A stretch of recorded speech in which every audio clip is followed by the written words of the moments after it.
Alabad a Jehová porque Él es bueno, porque para siempre es su misericordia. La paz de Cristo para todos. Me place saludarles, darles una cordial bienvenida. Amén. En el nombre del Señor, a todas las personas que están también a través de su pantalla, atentos a la voz de Dios en esta hora. Gloria al Señor. Vamos a leer la escritura, hermanos, libro de Apocalipsis, capítulo número 7, verso número 9. Gloria al Señor Jesús. Dice: la multitud vestida de ropas blancas. Amén. Después de esto miré, y he aquí una gran multitud, la cual nadie podía contar, de todas naciones y tribus y pueblos y lenguas, que estaban delante del trono y en la presencia del Cordero, vestidos de ropas blancas y con palmas en las manos. Y clamaban a gran voz, diciendo: la salvación pertenece a nuestro Dios, que está sentado en el trono, y al Cordero. Y todos los ángeles estaban en pie alrededor del trono, y de los ancianos, y de los 4 seres vivientes, y se postraron sobre sus rostros delante del trono, y adoraron a Dios, diciendo: amén. La bendición y la gloria y la sabiduría y la acción de gracias y la honra y el poder y la fortaleza sean a nuestro Dios por los siglos de los siglos. Entonces uno de los ancianos habló, diciéndome: estos que están vestidos de ropas blancas, ¿quiénes son y de dónde han venido? Yo le dije: Señor, tú lo sabes. Y él me dijo: estos son los que han salido de la gran tribulación y han lavado sus ropas y las han emblanquecido en la sangre del Cordero. Por eso están delante del trono de Dios y le sirven día y noche en su templo. Y el que está sentado sobre el trono extenderá su tabernáculo sobre ellos. Ya no tendrán hambre ni sed, y el sol no caerá más sobre ellos, ni calor alguno, porque el Cordero que está en medio del trono los pastoreará y los guiará a fuentes de aguas de vida, y Dios enjugará toda lágrima de los ojos de ellos. Gloria al Señor Jesús. Cierre sus ojos, vamos a decirle a Dios que hable a nuestra vida. Padre celestial, bendito Rey de la gloria, exaltamos y glorificamos tu nombre. Estamos delante de ti en esta hora, esperando en tu gracia, esperando en tu misericordia, Señor. Habla a nuestra vida, habla a nuestro corazón, Señor, sea tu propósito, tu voluntad para cada uno de nosotros. Instrúyenos en tu palabra, Señor Jesús. Aleluya. Te adoramos, te glorificamos y te bendecimos. Amén y amén, Jesús. Gloria a Dios. Pónganse cómodos, por favor. Mis amados hermanos, gloria al Señor. ¿Sabe, mi hermano? El libro de Apocalipsis no se escribió para infundirle miedo a nadie. Por lo contrario, el libro de Apocalipsis fue escrito para traer consolación al pueblo de Dios. Gloria al Señor. Que nosotros, los hijos de Dios, no tememos las cosas terribles que habla el Apocalipsis, porque al fin y al cabo eso no es para nosotros. Si usted es fiel al Señor, de aquí nos vamos con Él. Y lo que suceda de allá en adelante, pues ya no tiene nada que ver, ¿cierto? Bendito el nombre del Señor Jesús. Sin embargo, hablábamos la semana pasada de que el libro de Apocalipsis está lleno de símbolos, ¿cierto? De ejemplos, de analogías, de cosas que representan, amén, o significan algunas cosas. Por ejemplo, no es que del mar vaya a salir una bestia gigante con 7 cabezas, sino que eso está representando algunas cosas, ¿cierto?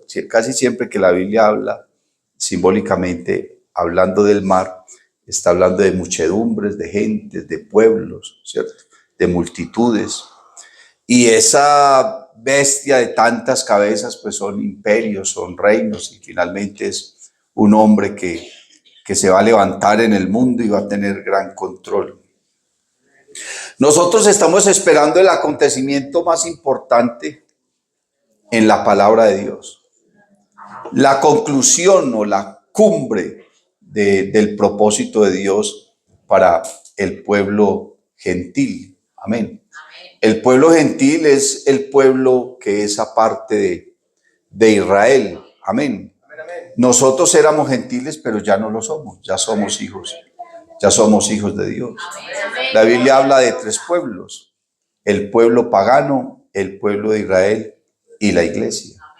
Al pueblo pagano entonces se le conoce como el pueblo gentil. La palabra gentil no significa gente muy amable o querida, ¿no? En nuestro contexto una persona gentil es muy amable, pero en el contexto bíblico para el pueblo de Israel la palabra gentil es una palabra despectiva, que significa extranjero, ¿cierto? Que adoran a otros dioses, en fin, que no son de aquí. El pueblo de Israel entonces se refería a las demás naciones como pueblos gentiles. Y nosotros éramos gentiles, ¿cierto? Ajenos a la bendición y a las promesas de Dios. Pero la Biblia dice que nosotros, que en otro tiempo no éramos pueblo, ahora somos pueblo. Gloria al nombre del Señor Jesús, pueblo adquirido por Dios. Gloria al nombre del Señor Jesús. Y entonces estamos ahora aquí y formamos parte de esta iglesia maravillosa. Y esta iglesia tiene promesas grandes y sublimes. ¿Cuál es la promesa más grande que usted encuentra en la Biblia? La promesa más grande, gracias.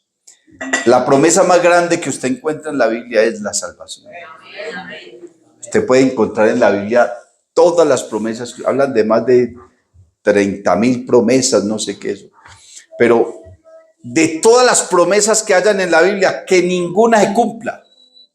Solamente que se cumpla una. ¿Cierto? Para que todo aquel que en él cree tenga la vida eterna. Esa es la promesa más grande. Y es la que nos tiene aquí. Porque si a mí me estuviesen diciendo que esté aquí, pero que no soy salvo, yo no me quedo aquí. ¿Qué me voy a quedar yo haciendo aquí si lo que nos tiene a nosotros aquí es la promesa de la salvación? Hay promesas de sanidad. Claro, pero muchas personas vienen, buscan una sanidad, la obtienen y se van. ¿Cuántas personas que recibieron sanidad de parte del Señor luego lo dejaron ir? Por ahí hubo 10 leprosos y el Señor los limpió. ¿Y cuántos volvieron a dar gracias? ¿Y qué pasó con los otros 9? Entonces muchas personas han recibido beneficios del Señor, pero siguen en su vida, siguen en su mundo, siguen en lo que están. Bendito el nombre del Señor Jesús. Pero realmente lo que nos tiene a nosotros aquí en este lugar es la salvación. Gloria a Dios. Entonces, después de eso, hermano, está la promesa para hacer realidad la salvación. Si bien nosotros ya somos salvos, la Biblia dice que todavía no se ha manifestado en nosotros lo que hemos de ser. Amén. Todavía no se ha manifestado. Amén. El Señor nos compró, nos redimió, nos limpió, nos perdonó, nos salvó, nos transformó, nos hizo nuevas criaturas, nos hizo sus hijos. Amén. Nos ha hecho grandes y preciosas promesas, dice el apóstol Pedro. En fin, el Señor ha hecho tantas cosas con nosotros. Pero aún no se ha manifestado lo que hemos de ser. Aleluya. Pero Dios estableció, el Señor Jesús le dijo a sus discípulos: ¿creéis en Dios? Creed también en mí. En la casa de mi Padre muchas moradas hay. Si así no fuera, yo os lo hubiera dicho. Voy pues a preparar lugar para vosotros, para que donde yo esté, vosotros también estéis. Amén. Y el apóstol Pablo entendió eso de tal manera que la iglesia en Tesalónica, la iglesia de los tesalonicenses, no entendía lo que el Señor les había dicho. Y ellos creían que cuando morían así fueran cristianos, se perdían porque Dios es Dios de vivo y no Dios de muertos. Ese era el concepto que ellos tenían. Entonces alguien se moría así fuera de la iglesia y ellos se sentían tristes, se sentían adoloridos, se sentían angustiados y comenzaban a bautizarse en el nombre de los muertos. Usted ha leído en la Biblia que existió esa doctrina que se bautizaban en nombre de los muertos. Y entonces el apóstol Pablo les dijo, no, un momentico, no sientan tristeza. ¿Cierto? Como los otros gentiles que no tienen esperanza acerca de los que duermen. Amén. Gloria al Señor Jesús. Y comienza a hablarles de esa promesa del Señor. Dice, porque Dios mismo, con voz de mando, con voz de arcángel y con trompeta de Dios, descenderá del cielo. Y los muertos en Cristo resucitarán primero, luego nosotros, los que hayamos quedado, seremos arrebatados juntamente con ellos para recibir al Señor en las nubes. ¿Quién tiene alabanza para Jesús?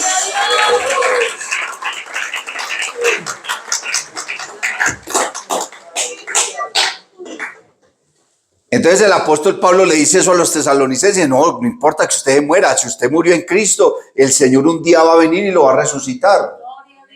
Pero no nos va a resucitar de cualquier manera. Ahora Pablo comienza a hablarle a los corintios y comienza a decirles que Dios nos va a transformar, estemos vivos o estemos muertos.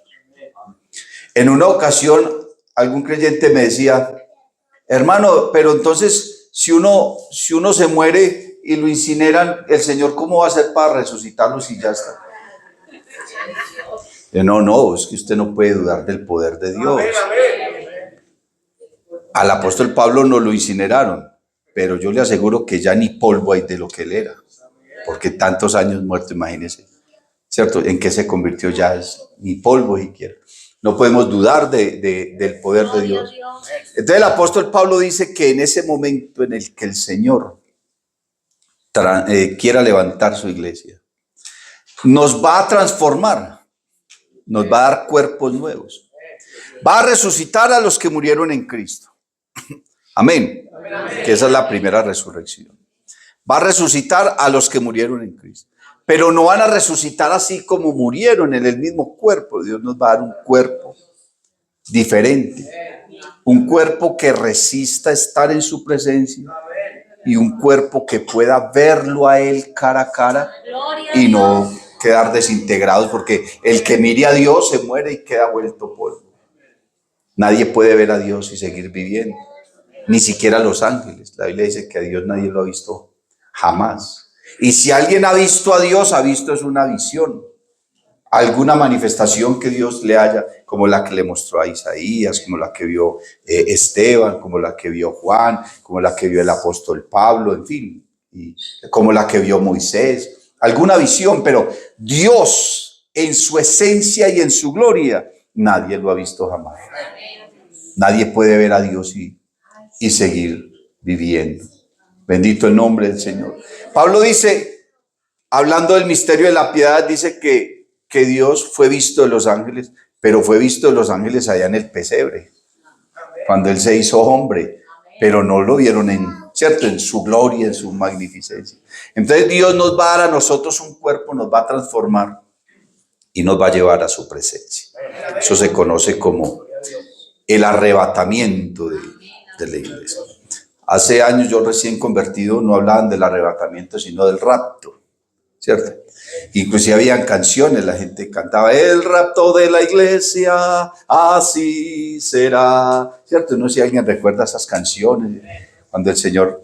Entonces, hubo polémica por toda parte, que el Señor como que va a raptar la iglesia, pues de todas maneras la Biblia dice que Él vendrá como ladrón en la noche. Solamente son analogías, no que el Señor sea un ladrón, porque Él no se va a robar la iglesia, es que la iglesia es de Él. Y no solamente, Él pagó por ella.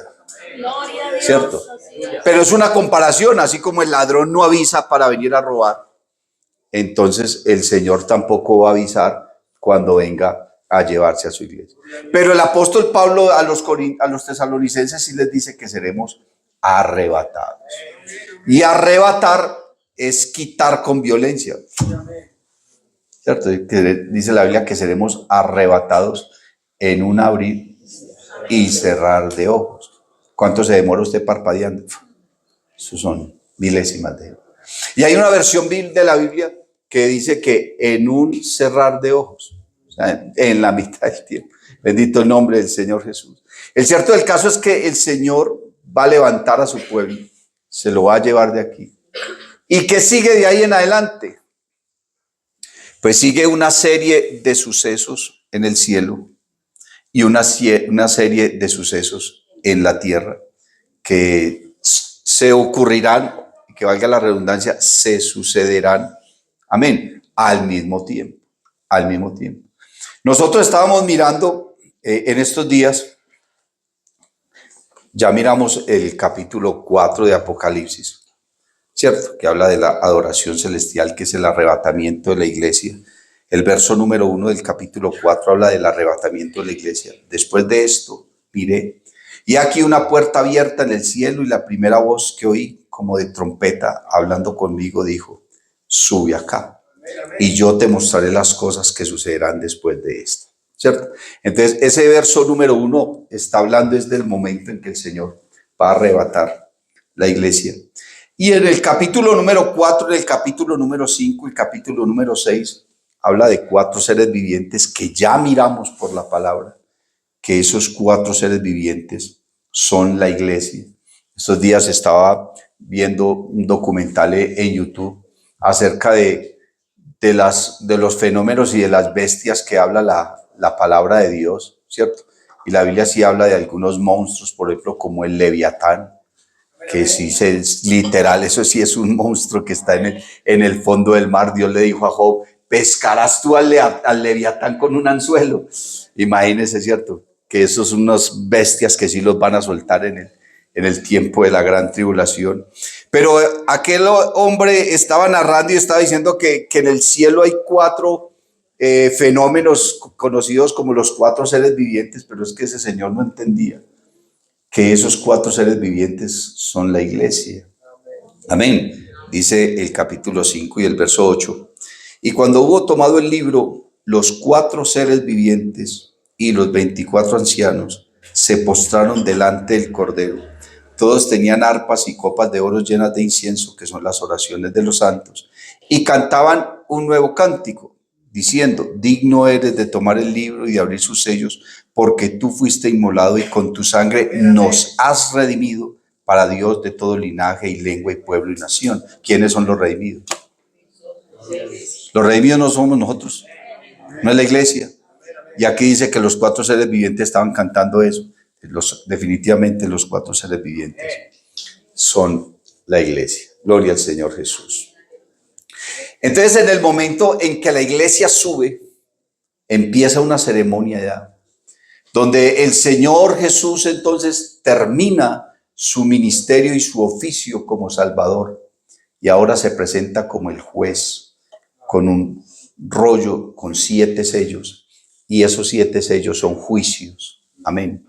Y los primeros 4 sellos entonces hablan de un jinete y 4 caballos diferentes. Un jinete con un caballo rojo o bermejo, dice la Biblia, luego uno negro, luego uno amarillo, amén, y luego está hablando de uno blanco. Primero habla de uno blanco, luego de uno negro, luego de uno rojo y uno amarillo, amén, gloria al Señor, que son los periodos en los que se va a dividir un tiempo por el cual tiene que pasar toda la humanidad.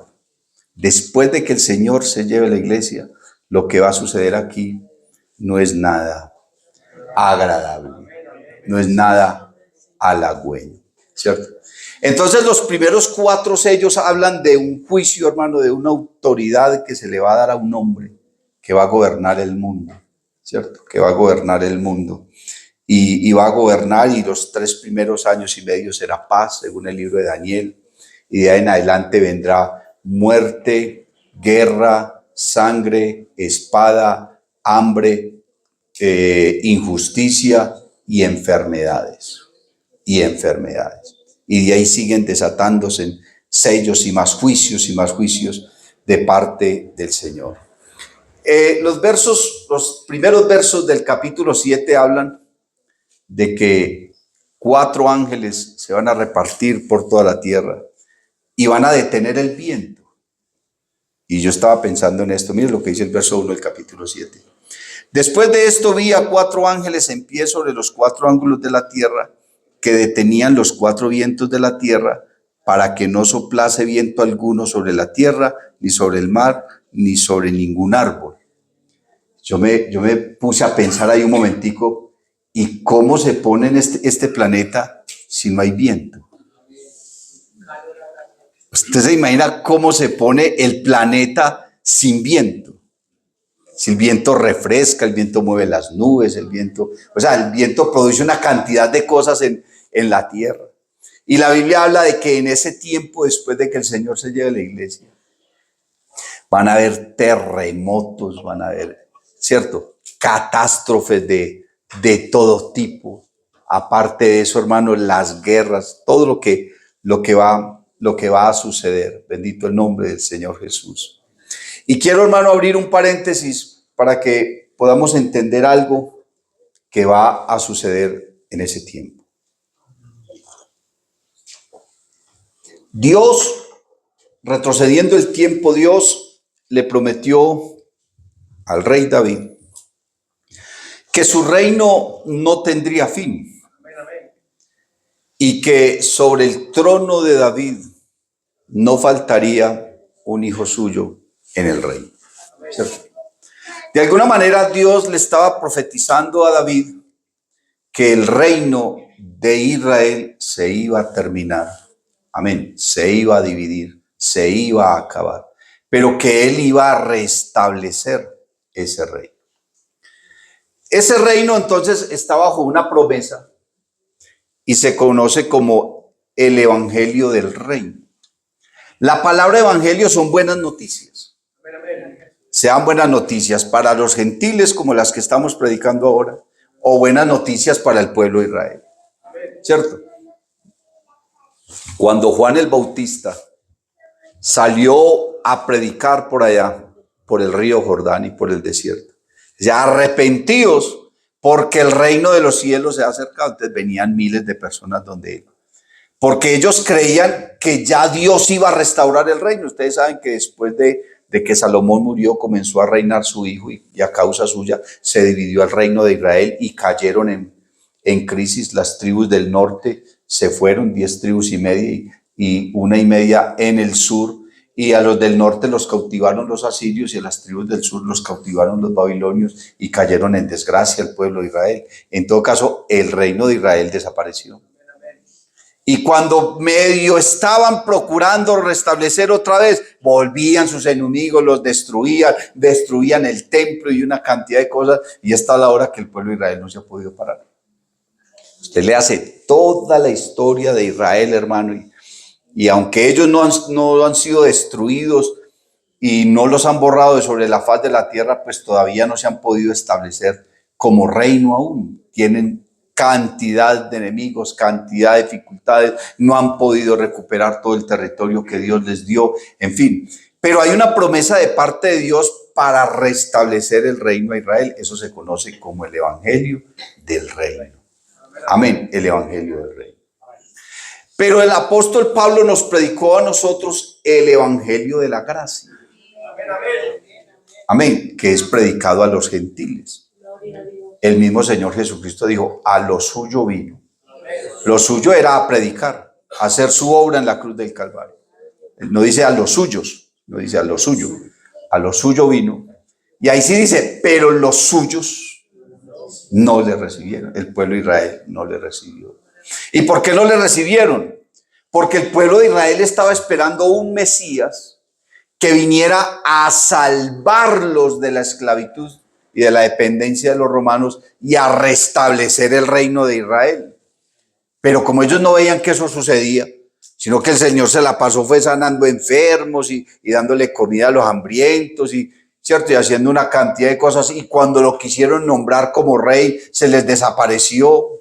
¿Usted cree que por qué lo recibieron en Jerusalén allá con ramas y ovacionándolo? Hosana el que viene, porque creían que él venía ya a darle cumplimiento al evangelio del reino. Pero cuando nada de nada, sino que él les predicaba otra cosa, les decía era que se arrepintieran, que debían nacer de nuevo, que, ¿cierto? Y ahí está el sermón del monte, las bienaventuranzas y todo eso. Entonces la gente que lo seguía decía, no, no, no, no, esto no es por aquí, dura es esta palabra, ¿quién puede oírla? De esto no se trata el reino, esto no fue lo que nos predicaron los profetas. Entonces ellos se fueron por otro lado y entonces pensaron que el Señor estaba blasfemando y que Él se estaba haciendo Dios. ¿Qué hicieron? Lo crucificaron. Amén, amén. Pero Él había venido a eso. Amén. Entonces, luego de que se termine la predicación del evangelio de la gracia, que es este, ¿cierto?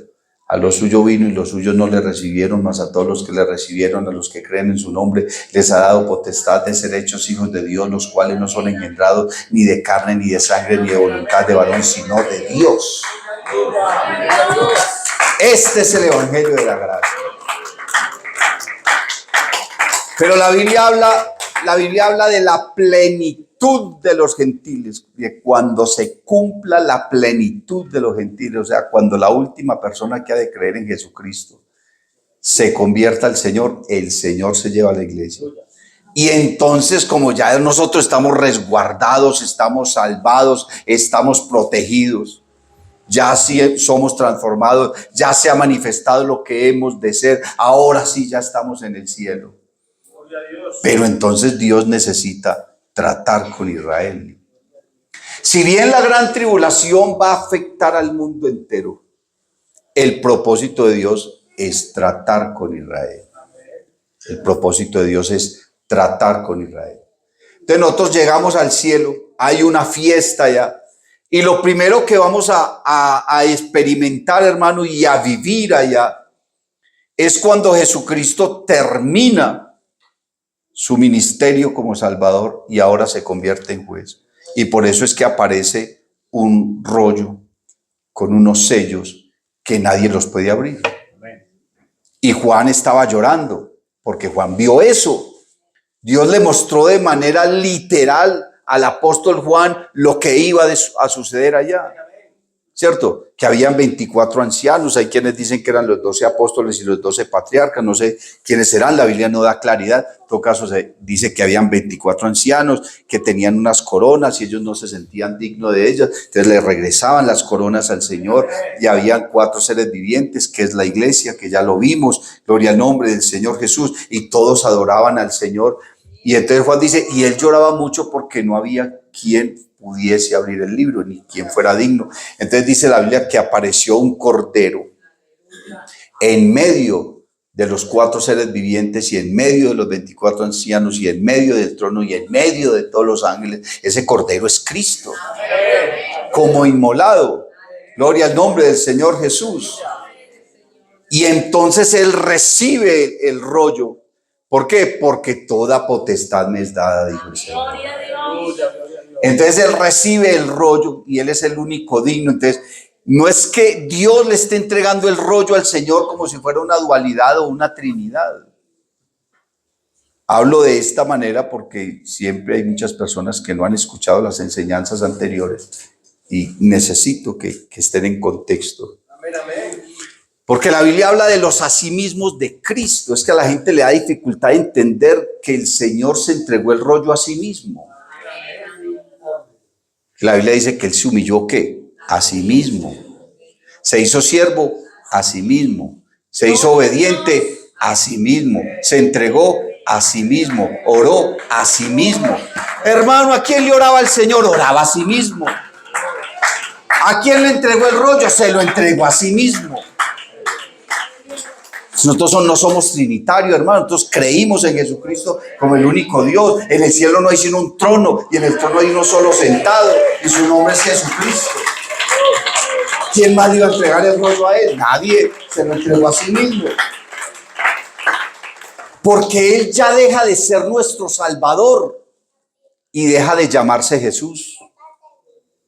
Porque Dios nos va a revelar un nombre diferente al nombre de Salvador, porque él ya terminó su oficio como Salvador.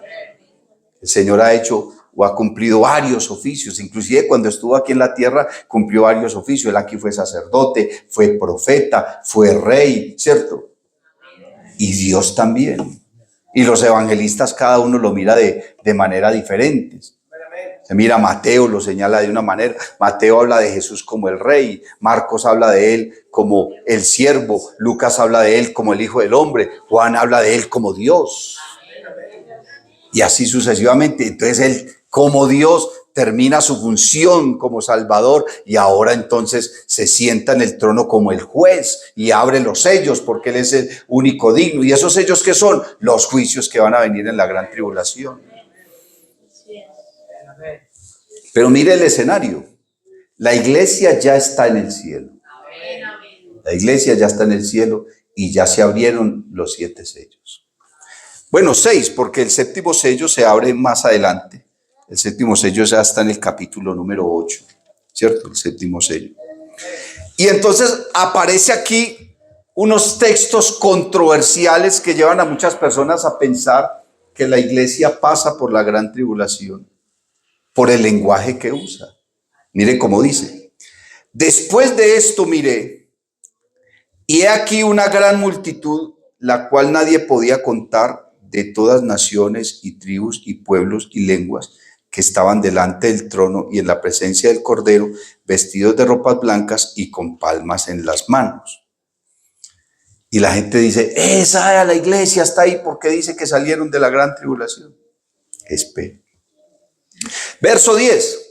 Y clamaban a gran voz diciendo, la salvación pertenece a nuestro Dios que está sentado en el trono y al Cordero. Y escuche, aparte de ellos, miren los que también estaban. Y todos los ángeles estaban en pie alrededor del trono, y de los ancianos y de los 4 seres vivientes. O sea que esa multitud vestida de ropas blancas era gente diferente a la iglesia. Porque la iglesia son los 4 seres vivientes. Entonces, ¿quiénes son? La iglesia son los 4 seres vivientes. Y aquí está la multitud vestida de ropas blancas cantando y glorificando a Dios. Pero estaban en medio de ¿quién? De los ángeles, de los 24 ancianos y de los 4 seres vivientes. O sea, que usted no puede creer que esa multitud vestida de ropas blancas era la iglesia. Porque la iglesia ya estaba en el cielo, desde mucho antes. Entonces, ¿quiénes son? Sigue diciendo. Amén. Verso 12. La bendición y la gloria y la sabiduría y la acción de gracia y la honra y el poder y la fortaleza sean a nuestro Dios por los siglos de los siglos. Entonces uno de los ancianos habló diciéndome, estos que están vestidos de ropas blancas, ¿quiénes son? ¿Y de dónde han venido? Yo le dije, Señor, tú lo sabes. Y él me dijo, estos son los que han salido de la gran tribulación y han lavado sus ropas y las han emblanquecido en la sangre del Cordero. ¿Quiénes son? Porque la iglesia no pasa por la gran tribulación. ¿Dónde dice que la iglesia no pasa por la gran tribulación? Bueno, si usted se viene, Apocalipsis capítulo 3, el verso 10, Dios le dice a la iglesia, porque el mensaje a las 7 iglesias es un mensaje a la iglesia en general. Les dice en el verso 10, por cuanto has guardado la palabra de mi paciencia, yo también te guardaré de la hora de la prueba que ha de venir sobre el mundo entero para probar a los que moran sobre la tierra. He aquí yo vengo pronto, retén lo que tienes para que ninguno tome tu corona. Ahí Dios le está prometiendo a la iglesia que no va a pasar por la gran tribulación. Dios sacó a Noé y a su familia del diluvio. Dios sacó a la familia de Abraham de la destrucción de Sodoma y de Gomorra. Y siempre que venía un juicio sobre algún lugar, Dios sacaba a su pueblo primero. Cuando los romanos fueron a destruir la ciudad de Jerusalén en el año 70 después de Cristo, el Señor ya le había advertido a sus discípulos y a su iglesia que salieran de ahí. Cuando veáis a Jerusalén rodeada de ejércitos, sabed que ha llegado la hora. ¿La hora de qué? De la destrucción de Jerusalén, porque el Señor Jesús ya había profetizado la destrucción de Jerusalén. El Señor se paró en el monte y se puso a llorar. Y comenzó a mirar a Jerusalén y a decir: Jerusalén, Jerusalén, que matas a los profetas y apedreas a los que te son enviados. ¿Cuántas veces quise juntaros como la gallina junta sus polluelos debajo de sus alas y no quisiste? Dice: por tanto tu casa será dejada sola. Dice: y hay de aquellas mujeres que estén encinta en aquella época. Y bueno, ese contexto de la destrucción de Jerusalén ya lo hemos mirado. Pero el Señor le dice a sus discípulos: los que estén en la azotea no desciendan, corran. Los que estén en el monte no vuelvan a la casa. Que se le quedó la capa. ¿Cuál capa? Huya. Porque Jerusalén iba a ser destruida. Entonces Dios primero saca a su pueblo. Dios primero libra a su iglesia antes de hacer la destrucción. Entonces, ¿quién es esa multitud vestida de ropas blancas? Sigue diciendo, verso 15: por esto están delante del trono de Dios y le sirven día y noche en su templo. Y el que está sentado sobre el trono extenderá su tabernáculo sobre ellos. El templo de Dios no va a estar en el cielo. El templo de Dios va a estar aquí en la tierra. Cuando termine la gran tribulación, se va a iniciar un periodo que se llama el milenio. Entonces el templo de Dios aparece por allá. Le voy a mostrar, hermano. Gloria al nombre del Señor Jesús. En el libro de Apocalipsis, en el capítulo número 19. Gloria al Señor Jesús. Comienza a hablar el Señor acerca de ello. Dice: después de esto oí una gran voz de gran multitud en el cielo que decía: aleluya, salvación y honra y gloria y poder son del Señor Dios nuestro, porque sus juicios son verdaderos y justos, pues ha juzgado a la gran ramera que ha corrompido la tierra con su fornicación y ha vengado la sangre de sus siervos de la mano de ella. Nosotros estaremos mirando, hermano, desde el cielo, gloria al Señor Jesús, todo lo que el Señor está haciendo, amén. Todo lo que el Señor está haciendo aquí en la tierra y los juicios que Dios está derramando sobre este lugar. Y ahora el contexto lo encontramos en el capítulo 21 que dice: vi un cielo nuevo y una tierra nueva, porque el primer cielo y la primera tierra pasaron y el mar ya no existía más. Y yo, Juan, vi la santa ciudad, escuche, la nueva Jerusalén, descender del cielo. Amén. ¿Dice o no dice? Amén. Descender del cielo de Dios, dispuesta como una esposa ataviada para su marido. Dios tiene una ciudad en este momentico en el cielo, pero una vez pase la gran tribulación, Dios va a traer esa ciudad y la va a depositar aquí en la tierra, porque la multitud vestida de ropas blancas todavía no está en el cielo, sino que están delante del templo de Dios. Dice el verso 15: por esto están delante del trono de Dios y le sirven día y noche en su templo. Nosotros ya no vamos a estar en el cielo en un templo. Nosotros vamos a estar en el cielo. Alabanzas al nombre del Señor. Dice: y el que está sentado sobre el trono extenderá su tabernáculo. El tabernáculo es el templo. Sobre ellos ya no tendrán hambre ni sed, y el sol no caerá más sobre ellos, ni calor alguno. ¿Por qué? Porque el Cordero que está en medio del trono los pastoreará. O sea, el Señor va a traer frescura sobre ese templo. Ya no va a haber noche porque la luz de Dios los va a alumbrar. Pero ese templo está aquí en la tierra. Y la Biblia dice que mientras ese templo esté en la tierra, de las naciones vendrá la gente, ¿a qué? A traer ofrenda hasta la puerta, porque no pueden entrar.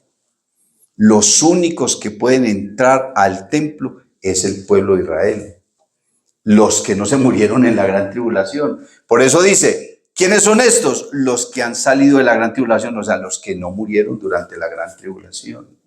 Alabanzas al nombre del Señor Jesús. Y dice la Biblia que allá en esa ciudad Dios va a plantar el árbol de la vida. Y el que come del árbol de la vida no se muere.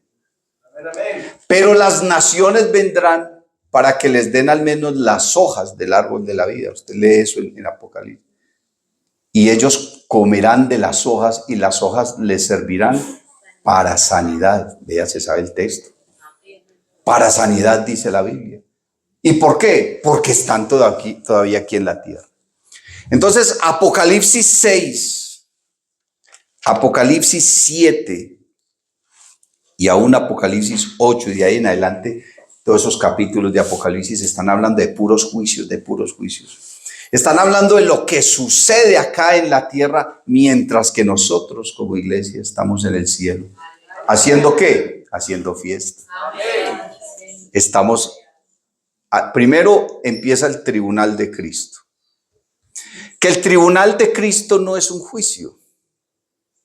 El tribunal de juicio es para repartir, ¿qué? Conforme cada uno haya hecho. Conforme cada uno haya hecho, conforme a su labor. Mire, el apóstol Pablo le escribe a los Corintios, en el capítulo 3, y les dice: nadie puede poner otro fundamento, el cual ya está puesto, que es Cristo Jesús. Pero cada uno mire cómo sobreedifica. Dice, usted va a edificar con oro, con plata, con piedras preciosas, con madera, con heno u hojarasca. Dice, la obra de cada uno será probada por el fuego. ¿Usted se imagina qué le va a pasar a las hojas secas? Gloria a Dios. ¿Qué le va a pasar al pasto seco? ¿Qué le va a pasar a la madera? Imagínate. La obra de cada uno se probará. Y aunque sufra pérdida, dice Pablo, de todas maneras se va a salvar. Pero ¿qué recompensa va a recibir en el cielo? Entonces el tribunal de Cristo no es un juicio, porque usted no va a llegar al cielo ya transformado en cuerpo glorioso. Va a ver a Dios y Dios le va a decir, no, mijo, usted aquí no vaya de aquí porque usted es un pecador. No, el Señor no va a hacer eso. Él no te va a llevar al cielo para devolverte. El que llegó al cielo ya llegó al cielo. Sino que Dios en el cielo va a repartir galardones, tesoros, autoridades, poder. ¿Qué va a repartir el Señor? El Señor dice, haceos tesoros en el cielo, donde ni el ladrón ni el orín corrompe, donde no se oxida. Gloria a Dios. ¿Qué es un tesoro aquí? Bueno, yo le digo mi tesoro a mi bebé. Pero aún, ¿cierto? Es falible. Aún es mortal. ¿Qué cosa considera usted en esta tierra un tesoro? No, pero aparte pues de las cosas espirituales, ¿qué cosa considera usted aquí un barril lleno de monedas de oro? El baloto. La familia, la vida. Pero todo eso es perecedero. Y todas las cosas que usted considera riquezas en esta tierra dependen es de su vanidad. De lo que nos ofrecen un supuesto bienestar, una gloria, ¿cierto? Una cantidad de cosas. Entonces, ¿de qué tesoros habla el Señor en el cielo cuando nosotros allá no vamos a estar peleando ni por territorio, ni por un carro, ni por una casa, ni por una deuda, ni por una moneda? ¿Qué clase de tesoros tenemos nosotros allá? Cuando ni siquiera estamos en esta carne, sino en un cuerpo glorioso. ¿Qué cosas podemos nosotros recibir que sean halagüeñas cuando estemos allá?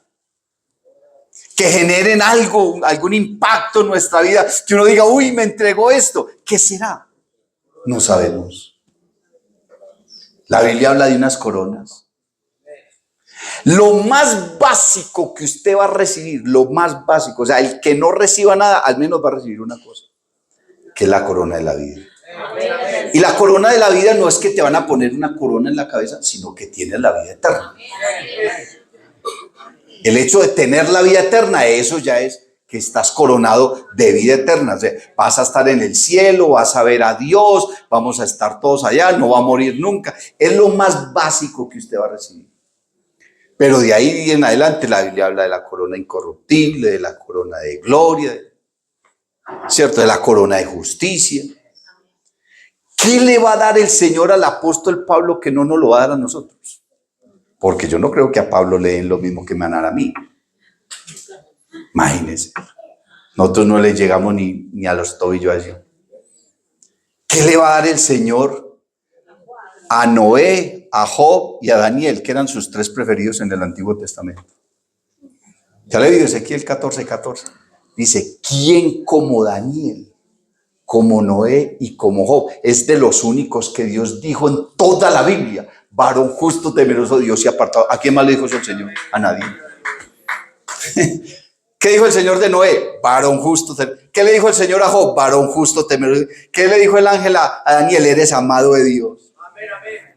Ni a Abraham, ni a Moisés, ni a él, ninguno de ellos. O dígame, por ejemplo, Enoc y Elías, que ya están allá. Y se cree que Moisés también. ¿Cómo está esa gente allá? Entonces, que nosotros vamos a llegar allá y vamos a mirar a Daniel. Le digo, ¿qué hombre? No. Esa gente está muy bien para delante del Señor. Pablo, el mismo Pedro, los apóstoles. Esa gente que murieron, hermano, por causa del evangelio. Nosotros que no hacemos y no pasar bueno y comer y echar barriga. ¿Qué clase de tesoros tiene Dios para nosotros en el cielo? En el tribunal de Cristo, Dios lo que va a hacer es impartirle a sus hijos conforme haya sido su vida aquí. De una persona que se bautiza y se muere al otro día, no tiene la misma corona de uno, pues, que lleva 30 años luchando esta vida cristiana, hermano, y cierto, y rechazando tentaciones y se ha guardado. No es lo mismo. Entonces allá no vamos a ser iguales. Olvídese de eso. Iguales no. Porque en la Biblia habla de que en el cielo hay jerarquías. Y en el infierno también. Mire, el Señor le dice a los escribas y fariseos: ay de vosotros, escribas y fariseos hipócritas, que cerráis el reino de los cielos delante de los hombres, de modo que ni vosotros entráis, ni dejáis entrar a los que están entrando. Hipócritas, por esto recibiréis mayor condenación. ¿Qué quiere decir mayor condenación? Que una gente va a estar más abajo en el infierno que otros. Que a unos les va a dar más calor que a otros. Que unos se van a chambuscar más que otros. No sé. Pero serán condenados de una manera más grave que otros. Igual están condenados, pero unos van a recibir mayor condenación que los otros. Así también en el cielo. Todos estamos allá salvos, pero no todos vamos a estar en las mismas circunstancias, que en las mismas condiciones. Si usted construyó su vida espiritual con oro, no va a recibir la misma recompensa que el que la hizo con hojarasca. Sufrirá pérdida, si bien será salvo. Lea 1 Corintios capítulo 3. Lea todo el capítulo y quede en su casa. Y dice que ellos serán salvos. ¿Cierto? Ay, que es ese hermanito por allá, que. Ay, hermano, pero la gracia del Señor lo tiene salvo. Porque la gracia no es una recompensa. La salvación no es una recompensa.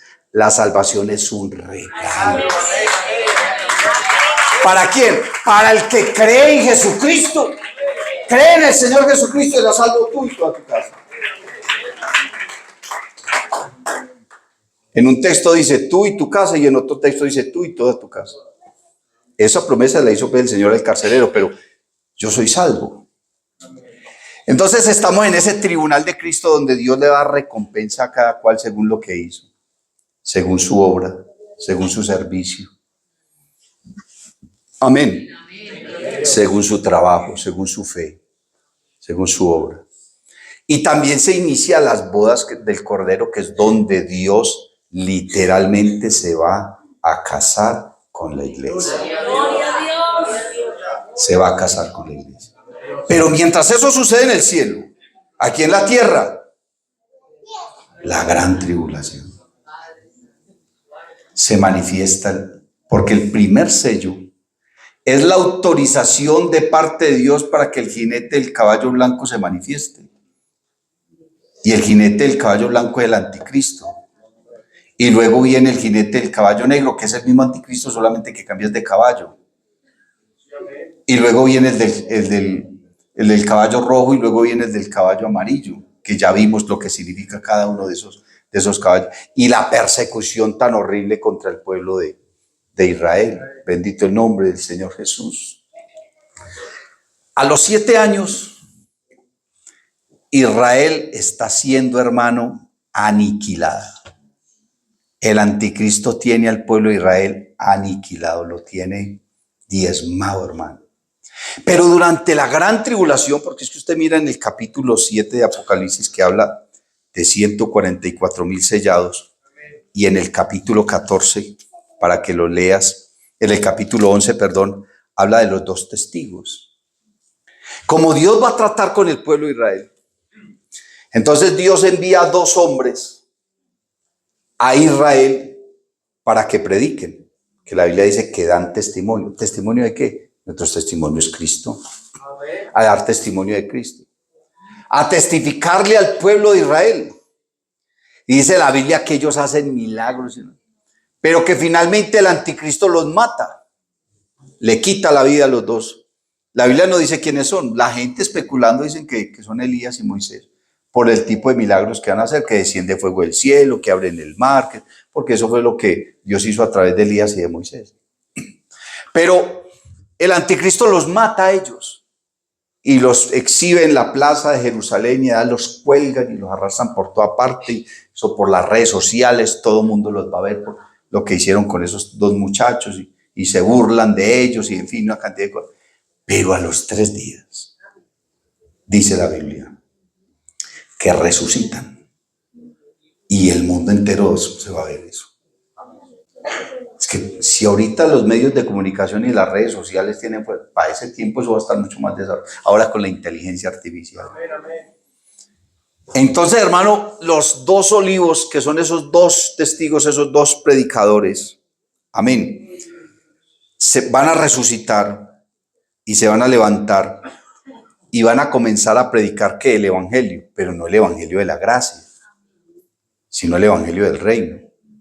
Por eso es que dice la Biblia, y será predicado este evangelio del reino. Y nosotros lo predicamos como si fuera el evangelio de la gracia. Usted no ha escuchado a los evangelistas, y será predicado el evangelio del reino a todas las naciones. Ese evangelio no es el que nosotros estamos predicando, aunque este se va a predicar en todas las naciones de todas maneras. Pero ese texto está hablando de manera profética al evangelio del reino que será predicado a Israel. Y será predicado este evangelio del reino a todas las naciones, y después de esto vendrá el fin. ¿El fin de qué? El fin de la gran tribulación. ¿Sí me hago entender? Y ellos 2 van a capacitar a 144,000 hombres judíos, no como dicen los testigos de Jehová, que son los líderes de ellos. ¿De dónde sacan esos? Y la misma Biblia dice que son 12,000 de cada tribu de Israel. Y dice que son 144,000 hombres, pero de una integridad y de una santidad, hermano. Usted lee el texto. Y ellos van a llevar el evangelio del reino al mundo entero, pero al mundo entero judío. Porque en el capítulo que leímos ahorita, el capítulo 7, dice que una multitud vestida de ropas blancas que venían de todo pueblo, raza, lengua, tribu y nación. Usted dice, pero ¿cómo así? ¿No son judíos, pues? Resulta, y esto se los he dicho muchas veces y quizás hasta el cansancio, los judíos no son judíos por nacionalidad. Ellos son judíos por descendencia. Cuando se derramó el Espíritu Santo en el aposento alto, dice la Biblia que habían judíos de todas partes del mundo. Uno lee ahí y habla como de 14 naciones. Partos, medos, elamitas de la región de Mesopotamia, más allá de Cirene. Eso dice una lista larga, como de 14 o 15 nacionalidades, pero todos eran judíos. Porque los judíos son judíos no por nacionalidad, sino por descendencia. O sea, hay judíos colombianos. Hay judíos que nacieron allí, hermano, en la León 13. Pero son judíos. ¿Por qué? Porque su papá o su mamá eran judíos, entonces hicieron el pacto judío, todo eso, se judaizaron. Y entonces en todas partes del mundo hay judíos. ¿Qué van a hacer los 144,000? Se van a ir por todo el mundo a buscar judíos y a predicarles el evangelio de la gracia, del reino. Y todos esos judíos van a retornar a Israel. Porque dice la Biblia que Dios los va a recoger de todos los confines de la tierra. Y los va a llevar, ¿cierto? Y van a creer al evangelio. Y será predicado este evangelio del reino. Entonces, como el pueblo de Israel rechaza al anticristo, porque el anticristo va y se sienta en el trono de Dios y dice, yo soy Dios, adórenme, los judíos van a decir, uy, ¿cómo así? No. Esto no es así, porque ellos van a recordar la palabra de Daniel. ¿Y qué dijo Daniel? Cuando veáis la abominación desoladora. La abominación desoladora es cuando el anticristo se sienta en el trono de Dios, allá en el tabernáculo, y va a decir que es Dios. ¿Y por qué va a decir que es Dios? Porque va a tener tanto poder que va a hacer milagros. Y va a hablar cosas portentosas. Y va a traer paz. Y va a traer la solución al mundo. Va a traer todo prosperidad. Pero a los 3 años y medio, cuando empieza el culto, hermano, otra vez allá en Israel, cuando comienzan las celebraciones, los sacrificios, el pueblo de Israel está feliz porque ahora están sacrificando y están adorando a Dios, les llega eso y ahí sí viene, hermano, lo peor. Persecución, se manifiestan los 2 testigos, vienen los 144,000 y entonces ahora está el pueblo de Israel en el valle de Megiddo, rodeado de ejércitos, hermano, a destrucción. Dice la Biblia, día de tinieblas, día oscuro, día de tormenta. Según Ezequiel, ese día va a estar cayendo una tormenta, hermano, increíble. El cielo va a estar oscuro, pero entonces el cielo se va a abrir y va a haber un destello resplandeciente. Dice la palabra del Señor. Y entonces viene el Señor Jesús montado en un caballo blanco y en el muslo con su nuevo nombre. Pero el nombre de él no es Rey de Reyes. Nosotros sabemos lo que el nombre significa, pero el nombre no lo sabemos, porque eso va a estar seguramente en hebreo. El nombre significa Rey de Reyes. Y detrás de él, ¿quién viene? Dice los ejércitos celestiales en caballos blancos. ¿Y cuáles son los ejércitos celestiales? No son los ángeles. Que los ángeles no tienen parte en eso. La Biblia dice que los ángeles anhelan y aún mirar desde lejos lo que nosotros hacemos, lo que nosotros somos, las promesas, todas las bendiciones de Dios. Ellos anhelan desde lejos todo ese tipo de cosas. Entonces nosotros vamos a descender en caballos blancos y ahí se cumple, hermano, lo que el Señor dice en Isaías. El pueblo de Israel va a mirar, hermano. Amén. El pueblo de Israel va a estar mirando y van a estar considerando lo que Dios dice a través de Isaías. Voy a mirar por acá. Isaías 63.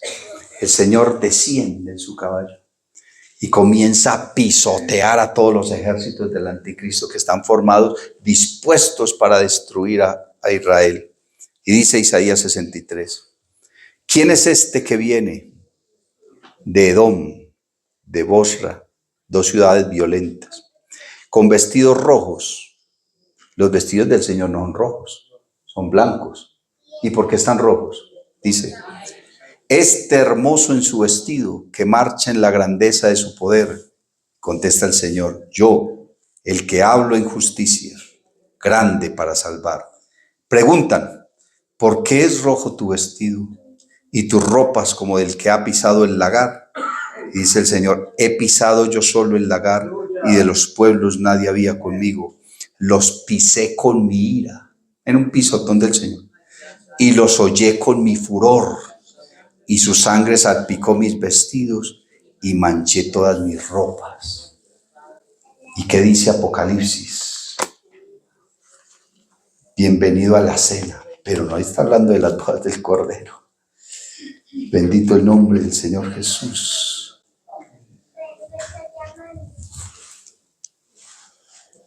Está hablando en Apocalipsis,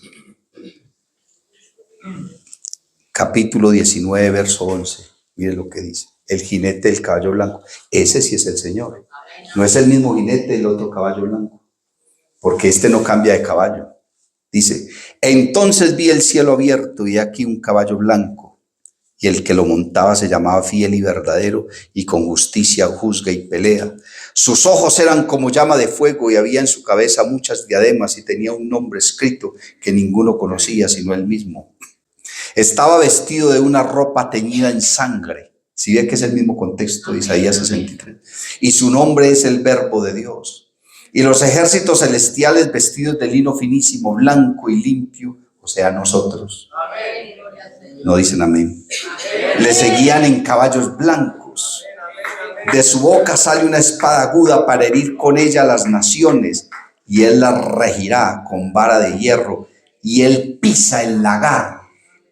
El lagar es donde pisan las uvas para hacer la vino. Del vino del furor, o sea, de la ira de Dios Todopoderoso. Y en su vestidura y en su muslo tiene escrito este nombre: Rey de Reyes y Señor de Señores. Y mire lo que dice. Y vi a un ángel que estaba en pie en el sol. Uy, ¿cómo hace un ángel para pararse en el sol? ¿Se puede imaginar? Y clamó a gran voz diciendo a todas las aves que vuelan en medio del cielo: venid y congregaos a la gran cena de Dios. A esa es una de las bodas del Cordero. Dice, para que comáis carnes de reyes, claro, todos los que el Señor mató allá pisándolos, y de capitanes, y carnes de fuertes, carnes de caballos y de sus jinetes, y carnes de todos, libres y esclavos, pequeños y grandes. Y vi a la bestia, a los reyes de la tierra y a sus ejércitos reunidos para guerrear contra el que montaba el caballo y contra su ejército. Y la bestia fue apresada, y con ella el falso profeta que había hecho delante de ella las señales con las cuales había engañado a los que recibieron la marca de la bestia y habían adorado su imagen. Estos dos fueron lanzados vivos dentro de un lago de fuego que arde con azufre, y los demás fueron muertos con la espada que salía de la boca del que montaba el caballo, y todas las aves se saciaron de las carnes de ellos. Entonces la Biblia nos enseña que hay un monte que se conoce como el monte de Megiddo o Armagedón, y es un monte, pero que ese día va a haber un terremoto tan grande que ese monte va a desaparecer y se va a convertir en un valle. ¿Se puede imaginar, ¿no? Que desaparezca todo Santa Elena y quede un valle de aquí hasta el oriente? Una cosa increíble. Y ahí se va a reunir todo el ejército del anticristo, porque dice que estaban dispuestos para guerrear, para destruir al pueblo de Israel. Y cuando ya el anticristo va a destruir al pueblo de Israel, entonces ahí desciende el Señor del cielo, el día de su ira. Usted en el recorrido bíblico, los salmos hablan del día de la ira del Señor, los profetas hablan del día de la ira del Señor. Por eso el profeta Ageo dice: ¿por qué anheláis el día grande de Jehová, si es grande y terrible? No es cuán gloriosa será la mañana como nosotros cantamos, no va a ser tan glorioso. Entonces, hermano, el Señor va a descender y va a destruir al anticristo, y va a destruir toda esa gente, al anticristo y al falso profeta, los van a echar en el abismo. Y el Señor se va a dejar ver del pueblo de Israel. Y ellos se van a quedar ahí pasmados mirando todo lo que sucedió. El cielo se abrió, descendió Dios, los defendió, ese ejército. Y entonces ellos le van a preguntar: ¿y tú quién eres? Y Él les va a mostrar las heridas. Y ellos le van a decir: ¿y dónde te hicieron esas heridas? Y Él les va a decir: en la casa de mis hermanos. Por fin el pueblo de Israel va a entender que Jesucristo es el Mesías, que Jesucristo es Dios, que Jesucristo es el Salvador, y lo van a adorar, y lo van a exaltar, y lo van a glorificar, y lo van a bendecir, y lo van a reconocer. Y entonces ahí se cumple, hermano, lo que leímos ahora en Apocalipsis 7. Alabanzas al nombre de Jesús. Todos los ángeles estaban en pie alrededor del trono, allá en la Nueva Jerusalén. Y los ancianos y los 4 seres vivientes, y todos se postraron sobre sus rostros delante del trono y adoraron a Dios. ¿Y qué van a cantar? Gocémonos y alegrémonos y démosle gloria al Rey que nos amó. Alabanzas al nombre de Jesús. Y vendrá toda esa adoración, y vendrá toda esa alabanza y todo ese reconocimiento, y el pueblo de Israel entrará en ese periodo del milenio. ¿Y qué? Se va a restaurar el reino de Israel durante 1000 años. Alabanzas al nombre de Jesús. Cuando el Señor salve esta multitud vestida de ropa blanca, ya la iglesia está en el cielo. Esta multitud es el pueblo de Israel. Aleluya. Esta multitud es el pueblo de Israel que será rescatada y que será salva y van a creer al evangelio del reino y Dios les va a permitir entrar a ese periodo donde Dios le va a demostrar al mundo cómo hubiera sido el mundo si el hombre no hubiera pecado. ¿Te imaginas ese periodo de 1000 años cómo irá a ser? Dios le va a mostrar al mundo cómo es teniéndolo a él como rey, teniéndolo a él como gobernante. Pero nosotros no nos vamos a quedar ahí en el tabernáculo. Nosotros ya estamos en el cielo, nosotros nos volvemos para el cielo y vamos a estar en una fiesta celestial. Alabanzas al nombre de Jesús. Yo no sé si usted quiere ir. Más que tener miedo de todo esto, hermano, es darle gloria a Él porque ha puesto sus ojos en nosotros. Ha puesto su mirada en nosotros. Somos hechos reyes, sacerdotes. Alabanzas al nombre de Jesús. Pedro dice, mas vosotros sois linaje escogido, real sacerdocio, nación santa, pueblo adquirido por Dios para que anunciéis las virtudes de aquel que os llamó de las tinieblas a su luz admirable. No pensemos en lo que viene para el mundo, pensemos en lo que viene para nosotros. En lo que vamos a recibir, hermano. ¿Usted qué está haciendo aquí para recibir allá algo? ¿O usted ya no quiere recibir nada? ¿Quiere pasar allá en blanco? No, algo el Señor le tendrá a usted reservada. Alabanzas al nombre de Jesús. Póngase en pie, iglesia. Dios te bendiga. Si te ha gustado esta predicación, te invito para que visites mi canal en YouTube y en Facebook, Eduard David Tabort. Suscríbete y activa las notificaciones. Estoy seguro de que esta palabra será poderosa para tu vida.